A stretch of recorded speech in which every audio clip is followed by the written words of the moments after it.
আজ আমরা বেরিয়ে পড়েছি সুন্দরবন। সুন্দরবনের বাঘ দেখার জন্য আজ আমরা বেরিয়ে পড়েছি লঞ্চে করে। প্লিজ চ্যানেলটিকে সাবস্ক্রাইব করুন, লাইক করুন এবং শেয়ার করুন। সুন্দরবনে আমরা যে প্রথমেই যেটা মনে পড়ে রয়্যাল বেঙ্গল টাইগার, হাতি। তো সেই আমরা লঞ্চে করে বেরিয়ে পড়েছি। লঞ্চের 2 রাত 3 দিনের জন্য আমাদের এই ট্যুর। দেখুন লঞ্চে থেকে যে অপূর্ব দৃশ্য, নৌকো করে যাচ্ছে মাঝি, এইসব আমরা ক্যামেরা বন্দি করলাম। অপূর্ব দৃশ্য, লঞ্চে করে যখন যাচ্ছি তখন তার যে দৃশ্য, যখন ওই যে দূরে দেখা যাচ্ছে ম্যানগ্রোভ অরণ্য, প্রায় 104টি দ্বীপ নিয়ে গঠিত হচ্ছে সুন্দরবন। তার মধ্যে 40টার মতো দ্বীপে মানুষ থাকে, বাকি সবগুলোই মানুষের থাকার মতো এখনও যোগ্য হয়ে ওঠেনি। দেখুন সুন্দরী গাছে ভরা সুন্দরবন, এই সেই সুন্দরবন। এখানে রয়্যাল বেঙ্গল টাইগার দেখতে পাওয়া খুব ভাগ্যের ব্যাপার। আমাদের চোখে পড়েছিল রয়্যাল বেঙ্গল টাইগার। তো এই সেই সুন্দরবন। আমরা তখনও দেখুন এই সেই আমাদের যে বোট, অনেকগুলো লঞ্চ সেই সময় পারাপার করছিল। এটি একটু লঞ্চ, যে লঞ্চগুলির ভাড়া আপনারা 3000 টাকার মধ্যে। সেখানে আপনারা 2 দিন আপনারা থাকতে পারবেন। তো খাওয়া দাওয়া তার মধ্যে আছে।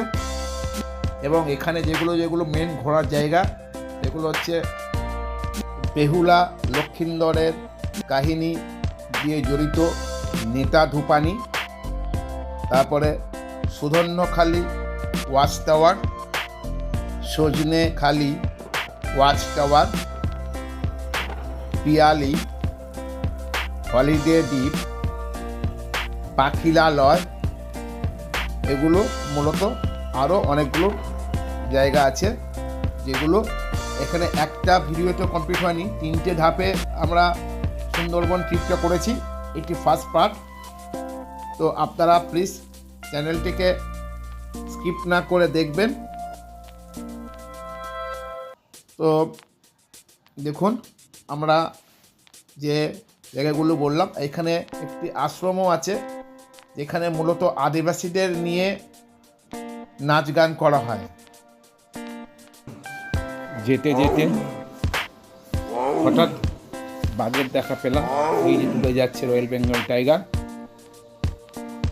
সবাই বাঘের দেখা পায় না। আমাদের ব্যাঘ্র দর্শন হয়েছে, এটাই আমরা আপ্লুত।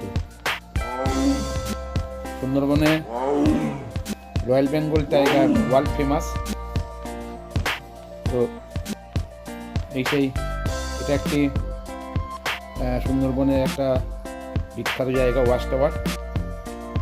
এই ওয়াচ টাওয়ার থেকে হাতি, হরিণ এগুলো দেখা যায়, কখনো কখনো বাঘ দেখা যায়। এই সেই watch tower, Sudhanyakhali watch tower. দেখুন এই সেই ওয়াচ টাওয়ার। এখানে এই যে জলভূমিটা দেখলেন, এখানে সব পশুরা জল খেতে আসে, দেখতে পাচ্ছেন। এই সেই ওয়াচ টাওয়ার। আপনারা প্লিজ চ্যানেলটাকে সাবস্ক্রাইব করবেন যাতে এ ধরনের ভিডিও আমরা প্রচুর তৈরি করতে পারি। এটা একটি সুন্দরবনের একটা আদিবাসী ঘেরা একটি গ্রাম, যেখানে কনফারেন্স রুম আছে। এখানে দেখুন এই সেই নাচ গানা চলছে মূলত আদিবাসীদের নিয়ে। এটা একটি গ্রাম সুন্দরবনে। দেখুন দূরে দূরে গ্রাম, এই বাড়ি দেখা যাচ্ছে। আর এখানে প্রচুর সবজি পাওয়া যায়। দেখুন রাস্তার ধারেই আদিবাসীরা সবজি বিক্রি করছে,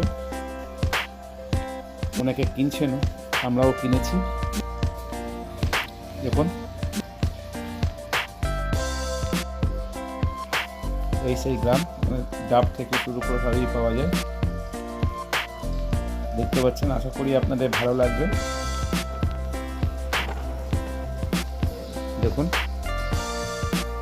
এই সেই সুন্দরবনের গ্রাম। এখানে দেখেন যেহেতু এখানে আদিবাসী ঘেরা এবং স্থানীয় মানুষদের নিয়ে ঘেরা, তো ওরা এখানকার যারা জীবিকা মূলত মধু সংগ্রহ এবং এই যেসব ফলমূল হয় সেগুলো আমরা যারা ঘুরতে আসি তাদেরকে বিক্রি করে ওরা পয়সা ইনকাম করে এবং ওদের পরিবারকে রক্ষা করে। দেখুন মূলত বিভিন্ন রকম ফল পাওয়া যাচ্ছে, পুরোটাই তুলেছি যাতে আপনাদের দেখতে সুবিধা হয়।